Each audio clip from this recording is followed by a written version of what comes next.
नमस्कार, मैं डॉक्टर सीमा Sharma S A Sanskrit classes में आपका स्वागत करती हूँ। नीति शतक का अगला श्लोक करते हैं। दुर्जनः परिहर्तव्यो विद्या अलंकृतो अपि सन् मणिना भूषितः सर्प किम असौ न भयंकरः है।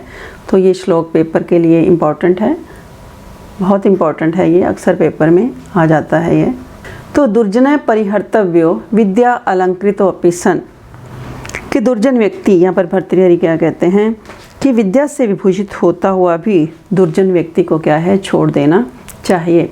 कि दुर्जन व्यक्ति विद्या अलंकृतो अपि सन् परिहर्तव्यो, कि दुर्जन व्यक्ति के पास चाहे वो विद्वान भी हो तब उस विद्या से अलंकृत व्यक्ति को भी, यदि वो दुर्जन है तो उसको क्या है, परिहर्तव्यो, छोड़ देना चाहिए।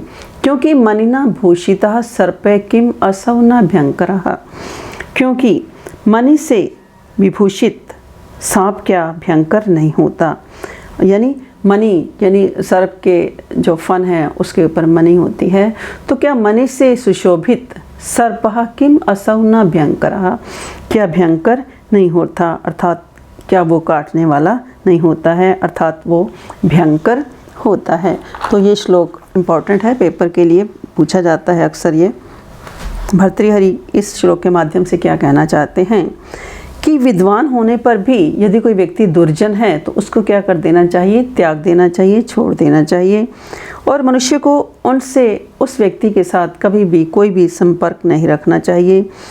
यानी चाहे कोई, अगर कोई जिस व्यक्ति का स्वभाव दुर्जन है, चाहे वो विद्या भी प्राप्त कर ले तो वो अपने स्वभाव को नहीं छोड़ सकता। जैसे फन में मणि लगे रहने पर भी जो सांप है अपनी भयंकरता को नहीं छोड़ता है। यानी सर्प के जो फन है उसमें मणि होती है, सर्प के फन में क्या होती है, मणि होती है। तो मणि से विभूषित होता हुआ भी जो सर्प है अपनी भयंकरता को नहीं छोड़ता और समय आने पर क्या करता है, मनुष्य को काट लेता है। इसी प्रकार दुर्जन व्यक्ति यदि विद्या से अलंकृत है तो वो भी क्या है, हमारे लिए त्याज्य होना चाहिए।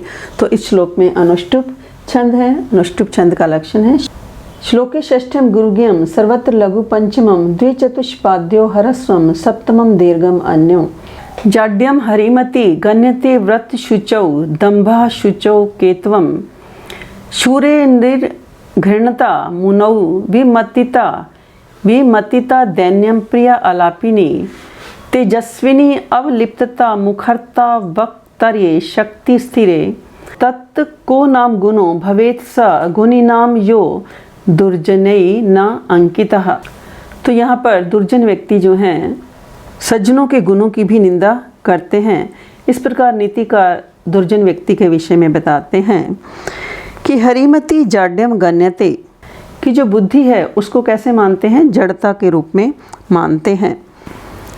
व्रत शुचौ दंभा, और जो पवित्र व्रत है उसको क्या मानते हैं, पखंड मानते हैं। यानी दुर्जन व्यक्ति जब सज्जनों के गुणों को देखते हैं तो वो उन गुणों में भी क्या मानते हैं कि इनमें किसी न किसी प्रकार का विकार है।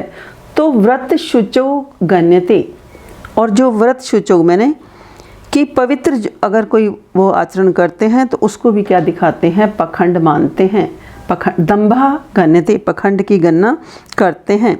शुचो केत्वम, और जो विशुद्धता भाव है उसको क्या दिखाते हैं, केत्वम मैंने धूर्तता, उसको क्या कहते हैं कि ये दिखावा करते हैं। शुचौ केत्वम, कि जो पवित्रता है उसको धोखा मानते हैं, धूर्तता के रूप में लेते हैं।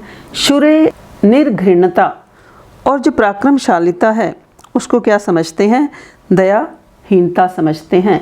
शूरे, यदि सज्जन व्यक्ति पराक्रमशाली है तो उसको क्या समझते हैं, निर्घृणता, की दया से रहित है। मुनौ विमतिता, और मुनि में बुद्धिहीनता, और मुनि जो व्यक्ति है, जो श्रेष्ठ व्यक्ति है उसको क्या मानते हैं, विमतिता, कि इसमें तो कोई बुद्धि नहीं है, बुद्धिहीनता मानते हैं कि इसमें बहुत कम बुद्धि है। दैन्यम प्रिय अलापनी, प्रिय अलापनी मैंने कि यदि वो प्रिय बोलते हैं, सज्जन व्यक्ति प्रिय बोलते हैं तो दुर्जन उसमें भी क्या देखते हैं कि ये हमारे प्रति दीनता दिखा रहा है। तेजस्विनी अवलिप्तता, और तेजस्विता को अवलिप्तता, घमंड दिखाते हैं। यदि किसी प्रकार का वो तेजस्वीपन दिखाते हैं तो उसके प्रति वो क्या सोचते हैं कि इनमें इस प्रकार का घमंड भरा हुआ है। वक्त्री मुखरता, और यदि वो कुछ अच्छा बोलते हैं तो क्या कहते हैं मुखरता, कि ये तो ऐसे ही बोलने वाला है, उसको वाचाल की संज्ञा दे देते हैं। उसको क्या संज्ञा देते हैं कि ये बहुत अधिक बोलने वाला है। वक्त्री मैंने ये अच्छे वक्ता को भी क्या है वाचाल की संज्ञा दे देते हैं। स्थिर अशक्ति और धैर्यशाली होने पर क्या कहते हैं असमर्थ है, यानी वो अगर धैर्यशालीता दिखाते हैं तो उसको वो क्या समझते हैं दुर्जन व्यक्ति कि इसमें अशक्ति है, यानी ये शक्तिहीन है, इसमें किसी प्रकार की समर्थता नहीं है। तत् को नाम गुणो भवेत सा गुणी नाम यो दुर्जनई न अंकिता। किस प्रकार ऐसे गुणवानों का ऐसा वह कौन सा गुण है जो दुर्जनों के द्वारा कलंकित नहीं किया गया है, दुर्जनों के द्वारा उसको कहा नहीं गया है। तो इस प्रकार ऐसा कौन सा गुण है गुणियों का, गुणी नाम, कि ऐसा कौन सा गुणियों का, गुणवान व्यक्तियों का ऐसा कौन सा गुण है जो दुर्जनई न अंकिता, कि दुर्जन व्यक्तियों के द्वारा जिसको बताया नहीं गया है। तो ये पूरा श्लोक भी इम्पोर्टेंट है और अंतिम पंक्ति जो है व्याख्या के लिए भी पूछी जा सकती है, सप्रसंग व्याख्या के लिए पूछी जा सकती है।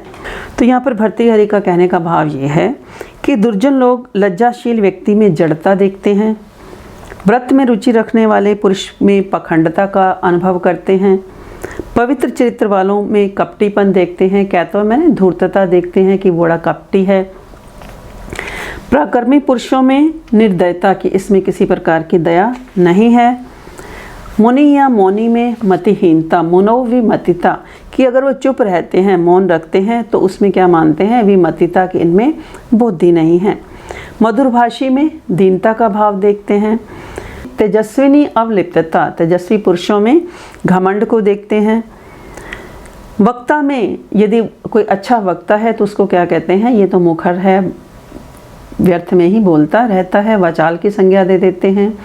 स्थिर अशक्ति, यदि कोई गंभीर व्यक्ति है तो उसमें वो असमर्थता का भाव कि उसमें कोई शक्ति नहीं है ऐसा अनुमान कर लेते हैं।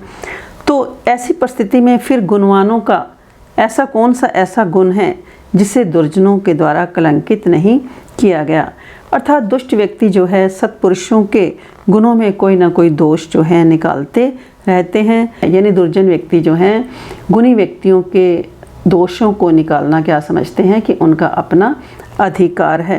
तो यहाँ पर शार्दूल विक्रीडितम छंद है, ये 19 वर्णों का समृत है, इसमें 12 और 7 के बाद यति आती है।